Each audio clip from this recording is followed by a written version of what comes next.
Sir एक एक था कि 11th का सिलेबस कंप्लीट नहीं हुआ था, तो उसमें मतलब जैसे मैकेनिक्स 2 होता है, थर्मल फिजिक्स, वो पूरा छोड़ दिया। कि हाँ, आप अपना काम है वो करते रहो, धीरे धीरे बाकी सारी चीजें एकदम अलाइन हो जाएंगी। टाइम टेबल जैसे यस कि सर। बोलो सर हमारा टाइम टेबल आप बनाते हो। अरे भाई, हो सकता है तुम लोग सुबह उठने वाले प्राणी हो, मैं बोलूँ कि रात को 2 बजे तक पढ़ो। और हो सकता है तुम रात को पढ़ने वाले प्राणी हो, मैं बोल दूं भैया सुबह 4 बजे उठ जाओ। किसी का तेरे पास फोन फोन या फूल नहीं आया, नहीं सर। या भी वो एक बार पार्ट ब्लॉक कर रखा है, बोले उस पर बाद में विचार करेंगे। हाँ बोले सर मैं तो चढ़ ही लूंगा, आप अपने बारे में सोचो, आपकी एज खराब है, मेरी तो ठीक ही है। हाँ, मैथ्स के क्योंकि बच्चों का भी ना ये भी यही रहता है, 11th वेस्टेड चलता रहता है। तो सर तेरी भी हाँ 11th वेस्टेड वाली कैटेगरी में बोल सकते हैं सर, वो तो अटेंड करने में खुद ही मजा आता है, मतलब आपको कोई मोटिवेट करने की जरूरत ही नहीं है। कि आज आपने 12 घंटे पढ़ लिए तो कल आपकी 200 में से मतलब 300 में से 200 मार्क्स आ जाएंगे, ऐसा तो होगा नहीं। डे वन से फोकस किया था कि फंडामेंटल्स को बिल्ड करूं अच्छे से। पीवाईक्यूज देख के भी यही समझ में आया था ना कि कोई पैटर्न, ऐसे अगर आप पैटर्न में जाओगे तो पैटर्न देखते देखते बहुत टाइम लग जाएगा। मेरा सुशांत, मेरी आवाज आ रही है? Yes sir. बहुत बढ़िया। क्या हाल है? ठीक हूँ सर। कैसा रहा तेरा रिजल्ट? सर रिजल्ट अच्छा है। कितनी परसेंटाइल आई? Sir 99.98। 99.98। Yes sir. Very good यार, proud of you. Thank you sir. कौन से बैच से पढ़े हो आप? सर पहले लक्ष्य बैच ज्वाइन किया था 12th में, फिर हाँ, लक्ष्य एयर में सिलेक्ट हो गया तो वहां से पढ़ा। बहुत बढ़िया। कैसी रही थी जर्नी, प्रिपरेशन, वो सब बता। सर सर 11th में जब ज्वाइन किया था मैंने लोकल कोचिंग में, तब हाँ, ज़्यादा आइडिया नहीं था जेई के बारे में। बहुत बढ़िया। तो सर लाइक मिड 11th में तब जाके समझ में आया था कि जेई में मतलब क्या प्रिपरेशन करनी है। हम्म। फिर कुछ बुक्स भी फॉलो करना स्टार्ट की थी, एच सी वर्मा थी, सेंगेज वगैरह। फिर स्टार्ट किया बट फिर फॉलो नहीं कर पाया। Very good. फिर सर जो गैप आया 11th से 12th में, तब थोड़ा मैंने देखा था पीडब्ल्यू के बारे में, फ्रेंड से भी पूछा था। सर कुछ चैप्टर्स भी पढ़े थे मैंने जो अर्चना बैच लेके। तो फिर जो डिसाइड कर लिया कि 12th से यहीं से पढ़ूंगा। तो फिर आगे का स्मूथ रहा मतलब बैच में। बैकलॉग वगैरह नहीं हुआ तेरा कभी भी? सर माइनर बैकलॉग थोड़ा थोड़ा लेक्चर का, कभी होमवर्क का, जब स्कूल एग्जाम्स आ जाते थे तो कवर हो जाता था टाइम निकाल के। क्योंकि ये क्या है, जनरली बच्चों के साथ बैकलॉग होता है, फिर वो बोलते हैं कि कैसे कवर करें। और उनका सॉल्यूशन भी हम लोग यही देते हैं कि भैया जब आपको टाइम मिले तब कवर करो। सर एक अब एक था कि 11th का सिलेबस कंप्लीट नहीं हुआ था, तो हम्म, उसमें मतलब जैसे मैकेनिक्स 2 होता है, थर्मल फिजिक्स, वो पूरा छोड़ दिया। तो वो हम्म। जो गैप मिला था सर 11th से 12th में, उसमें उसको कवर किया। हाँ, मैथ्स के क्योंकि भी। बच्चों का भी ना ये भी यही रहता है, 11th वेस्टेड चलता रहता है। तो सर तेरी भी हाँ 11th वेस्टेड वाली कैटेगरी में बोल सकते हैं। सर, वेस्ट होने वाली थी। पर हो तूने बचा सकती। ली। हाँ सर, वो जो गैप मिला था बीच में 1-2 महीने का, तब 3 महीने का मैंने जल्दी छोड़ दिया था वो। तो फिर उस टाइम में मैंने कवर कर लिया जो पेंडिंग चैप्टर्स थे ना। हाँ, क्योंकि अभी ये जो वीडियो जाएगी ना, तेरा जो इंटरव्यू है, ये बहुत सारे 11th वाले बच्चे भी देखेंगे। तो हम्म। उनका भी यही है, अब उनका पीरियड ये वाला स्टार्ट हो गया ना, 11th खत्म हो चुकी है, 12th अभी स्टार्ट होगी मार्च के हाँ। एंड में या अप्रैल हम्म। फर्स्ट वीक में। तो उनके लिए क्या बोलेगा तू, कि जो लोग लिखते हैं 11th वेस्टेड? सर उस टाइम पे मैंने क्या किया था कि तब तब मैंने थोड़ा सीरियसली एग्ज़ाम ओरिएंटेड प्रिपरेशन मतलब स्टार्ट कर दी थी। पहले पीवाईक्यूज़ किए थे, उसमें देखा कि किस तरह के क्वेश्चन्स आ रहे हैं। हाँ, फिर उस हिसाब से अपनी रिवीजन को थोड़ा फ़ोकस किया कि कौन से टॉपिक्स पे ज़्यादा फ़ोकस करना चाहिए। उस तरह से रिवीजन स्टार्ट कर दिया एटलीस्ट, ताकि वो बाद में प्रेशर ना बने रिवाइज़ करने का। और जो पेंडिंग चैप्टर्स थे वो उतने ही टाइम में कंप्लीट भी किए। और हाँ, जो नहीं वीक गैप भी चैप्टर्स थे। अच्छा खासा मिलता है, 1.5 महीने करीबन 2 महीने का गैप मिलता है। Yes sir. तो आप कर सकते हो उसमें कंप्लीट, क्या बोलते हैं तू? कर सकते हैं सर। बहुत बढ़िया। और कोई डिस्ट्रैक्शन? नहीं सर, बता एकदम डिस्ट्रैक्शन। खुल के। कोई यूट्यूब का डिस्ट्रैक्शन, क्रिकेट अगर देखने लग जाओ, वर्ल्ड कप भी आया था बीच में। नहीं सर, क्रिकेट का ज़्यादा नहीं देखा था मैंने। अच्छा, कोई डिस्ट्रैक्शन नहीं रहा भाई? अच्छा, ऑनलाइन अपने आप को मोटिवेटेड कैसे रखता था कि लेक्चर देखने के लिए? ऑनलाइन में एक होता है ना सर सबसे इंपॉर्टेंट काम जो करता है, दैट इज सेल्फ डिसिप्लिन। वो कैसे मेंटेन किया? सर जितना जो लेक्चर्स में बताते हैं, जो टीचर्स खुद मोटिवेशन देते हैं ना, तो जैसे राजवंत सर की क्लासेस जब अटेंड करता था, हम्म। सर वो तो अटेंड करने में खुद ही मज़ा आता है। मतलब आपको कोई मोटिवेट करने की ज़रूरत ही नहीं है। आप सर की क्लास में वो फ्लो बन जाता है सर। फिर बहुत बस बढ़िया। होमवर्क करना है, रिवाइज़ करना है, वो मतलब एक रूटीन दी होती है जो वही फॉलो करनी बहुत जोरदार। है। और जैसे सवाल सॉल्व होते थे तुझसे जब तूने स्टार्टिंग करी अपनी, जैसे 12th की स्टार्ट की, सारे क्वेश्चन सॉल्व हो जाते थे या फिर? नहीं सर, 12th जब नहीं 12th में तो काफ़ी इम्प्रूवमेंट हो गई थी, क्योंकि वो जो 1-2 महीने का गैप था सर, उसमें बहुत इम्प्रूवमेंट हुई है। हाँ। तब मतलब सर मैंने सिलेबस कंप्लीशन में एक ना वो चार्ट बना के रखा था, तो उसपे मैं देखता रहता था, जैसे 20% था सिलेबस कंप्लीशन कुछ हुँ, जब साल खत्म हुआ। फिर वो 1-2 महीने में 30% तक पहुँच गया, क्योंकि वो चैप्टर्स मैंने कंप्लीट कर लिए उतने टाइम में। हुँ, उनकी प्रैक्टिस भी की, तो फिर जैसे ही वो 12th में आया सर, टेस्ट्स में भी वो डिफरेंस दिखा। मतलब सिली एरर्स जैसे अगर 10-15 हुआ करते थे, तो हुँ। अब 5-6 हो गए। तो वेरी सर गुड। वो मतलब ग्रेजुअल जो इम्प्रूवमेंट दिखी है, वो 11th से 12th में दिखी है। उसके हाँ, बाद मतलब अब जैसे एक बच्चे क्या है, ये थोड़े से जो न मतलब 11वीं में जब आते हैं, थोड़े से इम्पेशेंट होते हैं। आते ही पहले टेस्ट में सर नंबर नहीं आए, डिमोटिवेशन, फिर सर मेरे तो सवाल गलत हो रहे हैं, सवाल कैसे बनाएँ? कोई बुक बता दो। तो ये सब मेरे ख्याल से तेरी जो लर्निंग है उनकी काम आएगी कि भैया धीरे-धीरे, जैसे तूने एक वर्ड यूज़ किया ना, ग्रेजुअल इम्प्रूवमेंट होगा। Yes sir. रातों-रात तो कोई चेंज होने वाला नहीं है, कि आज नहीं, आपने 12 घंटे पढ़ लिए तो कल आपकी 200 में से मतलब 300 में से 200 मार्क्स आ जाएँगे, ऐसा तो होगा नहीं। नहीं होगा। बट आप धीरे-धीरे पढ़ोगे तो शायद आपके नंबर्स आपको दिखाई देने लगेंगे। यस सर, उस जो टाइम को मटेरियल भी डिफाइन है कर उसी सकता है को। तू? जैसे एक और चीज़ पूछूँगा, हाँ, हाँ। उस टाइम को डिफाइन कर सकता है कि इस तारीख तक मेरे नंबर कम आ रहे थे, इस तारीख के बाद में मेरे नंबर ज़्यादा आने लगे। ऐसा कुछ है? सर नहीं है सर। हाँ, क्योंकि जब ग्रेजुअल इम्प्रूवमेंट होता है तो आपको नहीं पता चलता ना हाँ, कि कब आपसे सवाल सॉल्व होने स्टार्ट हो गए। Yes sir. और इसमें एक इम्पोर्टेंट चीज़ जो तूने करी कि हाँ, आप अपना जो काम है वो करते रहो। धीरे-धीरे बाकी सारी चीज़ें एकदम अलाइन हो जाएँगी। यस ये सर। मैं बोल रहा हूँ। और टेस्ट वगैरह देते हो सारे? सर टेस्ट सारे दिए हैं बैच के। हुँ, बहुत बढ़िया। फिर और और कुछ एक्स्ट्रा एक्स्ट्रा तूने किया हो या फिर तेरे हिसाब से कि सर ये वाला पॉइंट मैंने हमेशा फॉलो किया है? सर डे 1 से फ़ोकस किया था कि फंडामेंटल्स को बिल्ड करूँ अच्छे से। पीवाईक्यूज़ देख के भी यही समझ में आया था ना कि कोई पैटर्न ऐसे से अगर आप पैटर्न में जाओगे तो पैटर्न देखते-देखते बहुत टाइम लग जाएगा। तो एडवांस्ड के लिए अगर फ़ोकस करना है तो पहले फंडामेंटल्स पे बिल्ड करना चाहिए। उसका बिल्कुल सही। आज भी उसका मतलब बेनिफिट मिलता है। और अभी क्या प्लानिंग है एडवांस की?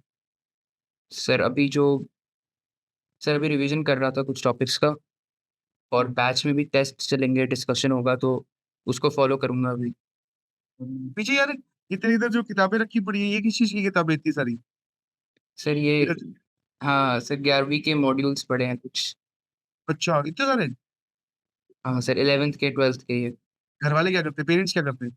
सर पापा डॉक्टर हैं और मम्मा वो केएएस ऑफ़िसर हैं। आईएएस ऑफिसर हैं? KAS sir, Kashmir administrative service. अच्छा, ये तो तुझे फिर पापा ने नहीं बोला कि डॉक्टर ही बन जा यार? नहीं सर, नहीं बोला, क्या मम्मा उन्होंने बोलती बोला? थी। मम्मा बोलते थे कि डॉक्टर पे जाना चाहिए तुझे। हुँ। फिर तूने उनको कैसे कन्विंस किया कि नहीं मुझे तो आईआईटीएन बनना है? फिर मैंने मैथ्स में इंटरेस्ट था, यही बोला मैंने कि मैथ्स ही होगी, बायो नहीं होगी। फिर फ़ोर्स नहीं किया उन्होंने? थोड़ा किया सर, वो कह रहे थे कि चारों सब्जेक्ट पढ़ लो। नहीं, नहीं, वो फिर मैं पर कुछ बंदा था जो पढ़ रहे थे चारों सब्जेक्ट, समझ आ गए, वो नहीं हो पाएगा। हाँ, वो मतलब अब कुछ लोग, बहुत कम लोग मैनेज कर पाते हैं हुँ। और उसमें से भी मैक्सिमम लोग फिर जो ये चारों सब्जेक्ट पढ़ते हैं ना, वो मैक्सिमम बायो की तरफ ही चले जाते हैं। अच्छा। क्योंकि अपना जेईई में क्या है, एक कांस्टेंट यस एफर्ट सर। चाहिए जेईई एडवांस तक। जैसे अभी एक पेपर हुआ, अभी एक और होगा, हाँ, फिर हाँ। जाके जेईई एडवांस का होगा। बहुत बढ़िया यार, बहुत अच्छा लगा। और क्या प्लानिंग है? जब आईआईटीएन बन जाओगे, फिर उसके बाद में क्या करना है? जब आईआईटी में पहुँच जाओगे, ऐसा सोचा होगा ना कई बार पढ़ते वक़्त, जैसे ये हुँ। तेरी पर्सनल बात है जो तुम जैसे पढ़ रहे हो रूम में बैठे। तो कभी आया होगा दिमाग में थॉट कि यार आईआईटीएन जब बन जाएँगे तो ऐसा क्या चेंज होगा? क्या मिलेगा हमें? कहाँ पहुँचेंगे? क्या मतलब अट्रैक्शन फैक्टर था? सर आगे का पता नहीं, बट रिसर्च में थोड़ा इंटरेस्ट है, सब्जेक्ट्स पढ़ने में ना, फिज़िक्स में और मैथ्स में भी काफ़ी इंटरेस्ट है। तो उसमें देखूँगा सर, एग्ज़ाम्स के बाद एक बार इसको देखूँगा। हुँ। नहीं, आईआईटी में जाकर भी तेरे को रिसर्च का खूब मौका मिलेगा। हुँ। क्या तगड़े-तगड़े प्रोफ़ेसर होते हैं, फिर बोलते हैं ना सारा ज्ञान खोल के रख देंगे तेरे सामने, जितना पढ़ना है पढ़ो। ब्रांच कौन-सी फ़ेवरेट है? कौन-सी ब्रांच और कौन-सी आईआईटी सोची है कि सर यहाँ जाने का इच्छा है? सर कोई आईआईटी का ऐसा नहीं सोचा मैंने, बट कोशिश करूँगा सीएस या mathematics and computing. Mathematics and computing की वैसे तो जो अच्छा मैथमेटिक्स एंड कंप्यूटिंग की बात कर रहा, हाँ ठीक है, बढ़िया, हम्म बहुत बढ़िया यार। और जो जूनियर्स अभी तैयारी करने वाले हैं, हम्म जो अभी 10th में है या फिर 9th में है या फिर 11th में भी है, 12th में है, उनके लिए क्या सजेशन है? मतलब what is your point of view with respect to IIT JEE? आप क्या सोचते हैं कि आईआईटी जी क्या है? जैसे मार्केट में जाओगे तो भैया बहुत डिफिकल्ट, हर हम्म कोई नहीं कर सकता, मतलब वो बात सच भी है। बट जब बाकी लोगों से मिलते हैं जो बोलते हैं कि हमारी 11th वेस्टेड थी, हमने तो कर दिया सर, रैंक भी इतनी अच्छी लेके आए हैं, तो तेरा पॉइंट ऑफ व्यू क्या है? सर पहले तो आपको सब्जेक्ट्स में थोड़ा इंटरेस्ट डेवलप करना पड़ेगा अगर आप ज़्यादा देर पढ़ना चाहते हो। मतलब वो खुद से जैसे कहते हैं कि 12 घंटे पढ़ो, 10 घंटे पढ़ो, वो आप डे 1 से स्टार्ट करोगे तो वो सस्टेन नहीं हो पाएगा। बहुत थोड़ा बढ़िया। फ़ोकस होना चाहिए चैप्टर्स को कि समझो क्या पढ़ रहे हो, उसमें थोड़ा इंटरेस्ट डेवलप करो। फिर सर जो जितना दिया जाता है क्लास में पहले उसको अच्छे से फ़ॉलो करना चाहिए। हम्म। मतलब सर ये गलती मैंने भी की थी कि जब क्लास का होमवर्क हो गया तो लगा कि अब हो गया है, अब कुछ और करते हैं। बट वो हम्म। अभी हुआ नहीं है। अभी उसको अगर वो हुआ है तो 70% हुआ होगा, बाकी गलत हो हाँ। गए या नहीं हुए। तो उसको रिपीटेडली करो जब तक वो 80% 90% ना पहुँच जाए। फिर उस उतने में ही टाइम चला जाएगा। उतने में मतलब वो करना भी मुश्किल होता है। हम्म। और रिविज़न करो, टाइमली रिविज़न करनी चाहिए, टाइम निकाल-निकाल के। ऐसे कोई हम्म। मतलब ऐसे डेट नहीं आएगी कोई कि आज बैठ के रिवाइज़ करूँगा। हाँ। जहाँ टाइम और ये लगता है उस रिवीजन का शेड्यूल मेरे ख्याल से जो आपके लिए, जैसे तेरे रिवीजन का शेड्यूल मैं थोड़ी बना के दे सकता हूँ। मैं हाँ। बनाऊंगा तो मैं मैथ्स के चैप्टर को प्रायोरिटी दे दूंगा क्योंकि मैं मैथ्स का टीचर हूँ। मैं बोलूंगा यस। तो मैथ्स ज्यादा पढ़। तो बच्चे ये बोलते हैं कि सर हम रिवाइज कैसे करें, आप बता दो। जबकि इस सवाल का जवाब ही बच्चा खुद ढूंढे कि हाँ भाई आपका कौन सा पार्ट वीक जा रहा है। जैसे तूने अपने जब रिवीजन, तूने सोचा होगा कि मेरी 11th की ये यस वाले सर। जो टॉपिक है ये रह गए, तो तूने जो हुँ। वो तूने बोला ना एक चार्ट बनाया मैंने, वो चार्ट हाँ। तूने खुद बनाया या यस कहीं सर। से कॉपी करके लाया? नहीं सर खुद देखा था सिलेबस से। हाँ, खुद देखा ना कि हाँ मेरा क्या क्या पार्ट वीक है और मुझे इसको कैसे कवर करना है। हुँ। बहुत बढ़िया। यही बात बच्चों को समझाते हैं। टाइम टेबल जैसे यस कि सर। बोले सर हमारा टाइम टेबल आप बना दो। अरे भाई हो सकता है तुम लोग सुबह उठने वाले प्राणी हो, मैं बोलूँ कि रात को 2 बजे तक पढ़ो। और हो सकता है तुम रात हाँ। को पढ़ने वाले प्राणी हो, मैं बोल दूं भैया सुबह 4 बजे उठ जाओ। हुँ। वो बात धीरे धीरे आपको मतलब समझ में आने लगती है जब आप पढ़ाई करने लगते हो कि हाँ यस यार सर। अब मैं मैदान में उतरा हूँ तो मैं अब अपना वे आउट ढूंढ ही लूंगा। Yes sir. बहुत बढ़िया। और कुछ तेरे मन में कोई बात है? नहीं सर और कुछ बस मन एकदम खाली है। आज तो वैलेंटाइंस डे भी है, किसी का तेरे पास फोन फोन या फूल नहीं आया? नहीं सर। या भी वो एक बार पार्ट ब्लॉक कर रखा है, बोले उस पर बाद में विचार करेंगे? हाँ, ब्लॉक कर रखा है सर। बहुत बढ़िया, शाबाश। ऐसे ही मजाक कर रहा हूँ बेटा। बहुत अच्छा लगा मिलकर। All the very best for your future, ठीक है, अच्छे से थैंक यू पढ़ाई सर। करो, रिलैक्स रहो। अच्छा एक और चीज ध्यान रखना, रिलैक्स मतलब बोलते हैं जिसको एंजॉयमेंट या रिलैक्स करने के लिए अपने आप को, वो क्या काम करता है? सर सर दोस्तों ब्रेक, से नैप, बात जो भी। सर दोस्तों से बात कर ली कभी-कभी, पेरेंट्स के साथ बैठ के कोई मूवी देख ली, बात कर ली थोड़ी देर। सर इतना ही बस। बस ये वाली जो चीजें करता था ना, इनकी आने वाली जर्नी में थोड़ा सा जगह रखना। क्योंकि अभी क्या है, 3 महीने पड़े, 3.5 महीने पड़े। ठीक है? अच्छी हुँ। बात है पढ़ाई करनी और आप कर भी रहे हो। पढ़ाई पे मैं ज्यादा कुछ नहीं बोलूंगा आपको। बट ऐसा ना हो कि एक मूवमेंट पे आके आप कहीं फेड अप हो जाओ। फेड अप इस वजह से नहीं कि नंबर नहीं आ रहे या फिर हमारी रैंक नहीं आ रही, वो तो आ ही जाएंगे। फेड अप इस वजह से कि अरे यार सर कितना पढ़ना है। हुँ। पढ़ने का मतलब कोई अंत ही नहीं है, अभी तो हमें पढ़ते ही जाना। अभी एक पेपर होगा, उसके बाद में फिर तुम बोलोगे ये भी बहुत अच्छा हो गया, अब सर ये एडवांस 1.5 महीने बाद में। तो वो कांस्टेंट मोटिवेशन आपकी जिंदगी में बना रहे, उसके लिए क्या ये गैप वाला चीज सही है। पेरेंट्स के साथ बाहर यस जाओ, सर। खाना खाने, मूवी हाँ। देखो। आपको जो काम पसंद है, एक हफ्ते आपने पूरे अच्छे से मेहनत की, उसके बाद में आप संडे वाले दिन या सैटरडे वाले दिन जो भी एक दिन फिक्स कर लो, उसको यस एंजॉय सर। करो, that is not an issue. खेलने जाओ, यस। दोस्तों के साथ घूमो, जो तुम्हें अच्छा लगता है वो करो। बहुत बढ़िया, तो ये रखना अपनी जर्नी में, ठीक है? गैप्स जो है ना, ब्रीदर्स, ये रखना चाहिए। हुँ। बहुत बढ़िया बेटा, थैंक यू सो मच। कहाँ का रहने वाला है ये तो पूछा नहीं मैंने। सर जम्मू से हूँ। जम्मू, अभी जम्मू आए थे यार, बहुत बढ़िया शहर है। Yes sir. थोड़े दिन पहले पीडब्ल्यू का इवेंट था वहाँ पे, तो आए थे सुना जम्मू। था सर। हुँ। हाँ, बहुत बढ़िया। अभी दोबारा अगर आना होगा ना, तो फिर जब तक तेरा जे एडवांस हो जाएगा फिर चलेंगे। वैष्णो ठीक है देवी सर। जाने का इच्छा है, अच्छा। साथ में चल पड़ेंगे, ठीक है? मैं सुना है ठीक है चढ़ाई सर। वहाँ की बहुत खतरनाक है। Yes sir.